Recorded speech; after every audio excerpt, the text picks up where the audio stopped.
Në qoftë se Mek Gonigal është jarmik i deklaruar i presidentit të Shteteve të Bashkuara, ai është qytetar nderi i Bashkive Socialiste në Shqipëri. Ku shkojmë ky Damiani herë? Ja, ikën ky. Ky tani që duhet ishte pikërisht këtu ai, merr në telefon dhe të vi, po s'vjen. Pra, pikërisht ky njeri duhet mirëte ndërshkimin më të madh për aferën me Gonigal. Ai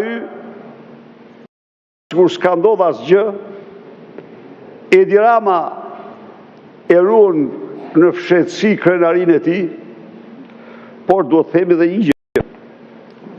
Sigurisht këtë do e hetoj, edhe po e heton drejtësia amerikane. Mek Gonigal ishte i përzgjedhur numër 1 për të faktuar atë që s'kishte ndodhur kurrë, për të faktuar lidhjet e presidentit Donald Trump të asaj kohe, në atë kohë, me Kremlinin dhe Moskën. Bazuar një dosje shpifse false të një ish agenti britanik. Pra, në këtë vorbull është kreu i juaj, është kryetar i juaj. Dhe nga ky vorbull, ky kryetar nuk del kurrë. Ja them këtu unë. 2 gjëra do ta ndjekin Edi Ramën gjerditë e fundit jetës. Djegësi i Tiranës. Djegësi i Tiranës. E dini ju çfarë ka thënë ai prokurori që e kërstoi Rama? Ai ka pajtur për muaj e vite nofta dosjen e Tiranës. Dhe kur i thanë, po ti pse nuk akuzove Erjon Velin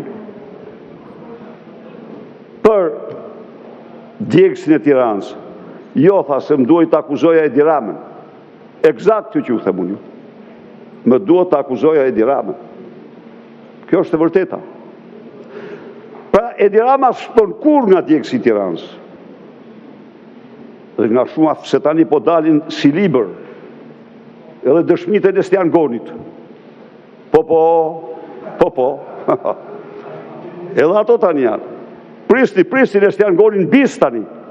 Se shoh që po liro, po knaqi kështu. Është lule Nestian Goni i parë që është Nestian Goni i dytë. T'ja u them unë ju këtu. Do ta shifni. Edhe e përcillim në knaqësi tani. Është lule.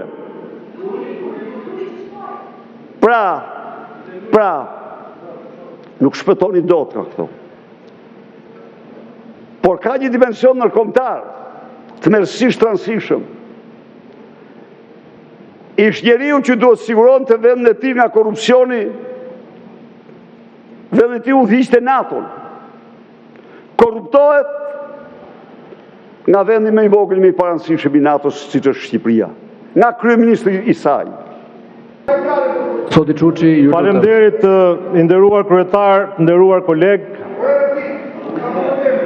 38 deputet të Kuvendit të Shqipërisë në datën 13/10/2025 kanë kërkuar ngritjen e një komisioni hetimor parlamentar me objekt hetimin e të ashtu quajturës çështje me Gonigal. Në mbledhjen dhe në konferencën e kryetarëve për të caktuar datën e votimit për ngritjen e këtij komisioni, kemi diskutuar dhe aty kemi rënë dakord që objekti nuk ka qenë i plot dhe pavarësisht që ligji nuk e detyron drejt për drejt, s'ka rëndësi, nuk e detyron drejt për drejt konferencën që t'i japi kohë hartuesve të kësaj kërkese për ta ripar kërkesën dhe për ta sjellë në kushtet ligjore, duke respektuar jurisprudencën kushtetuese në këtë pikë, pavarësisht që akoma nuk kemi bërë ndryshimet përkatëse në ligjin, ne i dham kohë hartuesve që ta sjellin kërkesën në kushtet ligjore.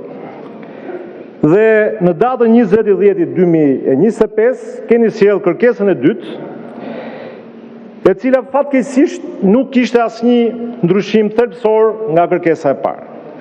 Dhe me keqardhje vëre që edhe në paraqitjen që zoti Berisha i bëri kësaj kërkese këtu në sallën e parlamentit, konstatojmë se nuk ka asnjë objekt alternativ të propozuar, nuk ka identifikim të një fushë tjetër hetimore brenda të njëjtës tematik, ashtu siç e thot edhe jurisprudenca kushtetuese, dhe nuk ka ndonjë ndarje ose modulim të çështjes sipas rekomandativeve që ka bërë gjykata kushtetuese.